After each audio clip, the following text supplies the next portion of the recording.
Hello guys, welcome back to my new video. और आपको thumbnail देख के पता ही चल चुका होगा हम आज किस बारे में बात करने वाले हैं। As we all know our fan favourite Ace भैया ए डोनट के बारे में। So as we all know One Piece बहुत ही बड़ा एनिमे है, ओवर 1000 ऑफ एपिसोड्स। और जिन लोगों ने वो 500 एपिसोड देखा है, मतलब मरीन फोर्ड आर्क देखा है, उन सबको पता ही होगा कि एज अकाइनुका द्वारा मारा जा चुका है। पर आज हम इस बारे में बात करने वाले हैं, क्या होता अगर एस कभी मारा ही नहीं जाता।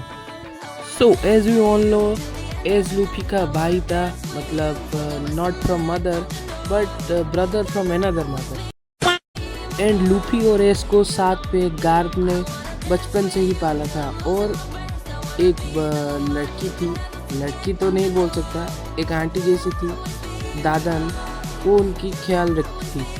सो now let's hop into main topic, what would happen if Ace never died in Marineford arc. So guys, as we all know Luffy almost rescued Ace, but Akainu didn't want that. So Akainu ने उल्टा सीधा बोला white beard के बारे में, जिसको S अपना father मानता था। और फिर उन दोनों के बीच में फाइट हो गई। और फाइट में मतलब पता नहीं यार, एस भी अच्छा लड़ रहा था, पर फिर एस को छोड़कर अकाइनु सीधा आया लूफी को मारने के लिए। और तभी लूफी को प्रोटेक्ट करने के लिए एस सामने आ गया और एस का कुछ ऐसा हालत हो गया। तो अगर एस रेस्क्यूड हो जाता तो प्रोबेबली लूफी जो है 2 इयर्स का ट्रेनिंग और उसके सारे क्रूमेट जो 2 इयर्स के ट्रेनिंग करके स्ट्रॉन्ग हुए, वो शायद हमें नहीं देखने को मिल पाता। क्योंकि एस अगर नहीं मरता, अगर वो जिंदा होता, तो प्रोबेबली लूफी एस को रेस्क्यू करने के बाद अपने क्रू मेंबर के साथ मिलता और फिर से एडवेंचर करने निकल जाता। But I am talking only about Ace rescue, but Whitebeard is still dead. So as Whitebeard is dead, उसके सारे क्रू मेंबर एस के साथ मिलकर, मतलब व्हाइट बर्ड डेड उनका कैप्टन था। अगर व्हाइट बर्ड डेड हो गया तो सारे उनके क्रू मतलब डिसबैंड हो गए, मतलब सभी किधर किधर चले गए। और I think Marco was close enough with Ace so that they can live together in Whitebeard's village. Now let's talk about Wano Arc, जहाँ पर लूफी का काइडो के साथ फाइट हुआ।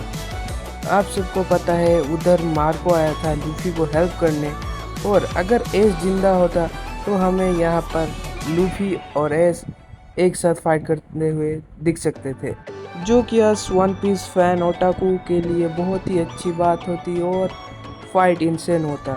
और हमें पता है वो जो छोटी बच्ची है ओटामा, वो एस के लिए इंतज़ार कर रही थी और उसे भी दूसरी बार अपने भाई के साथ देखने का मौका मिलता।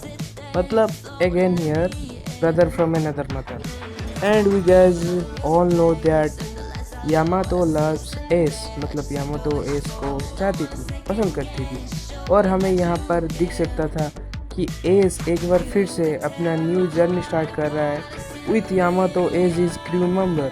मतलब यामातो 100% ज्वाइन करता एज के क्रू में, और तभी हमको एज का भी एडवेंचर देखने मिलता, जो कि बहुत ही मतलब ओपी चीज़ें। As you all know Ace is very famous from One Piece community. And sadly unfortunately जो बोलना है बोल लो, it was a fan thinking, or you can say fan imaginary, as I am one of the biggest fan of One Piece from week 3, and I wanted to watch it all as Ace started to begin his new journey with Yamato and other crew members.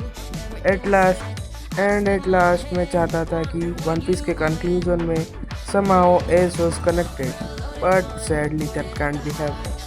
So today this was the one type of short video from me, and I am still very busy to make long videos like 8 minutes, 10 minutes.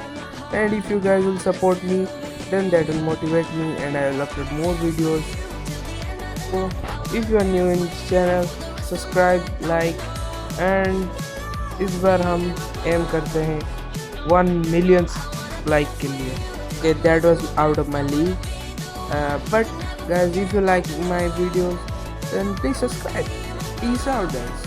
Oh wait.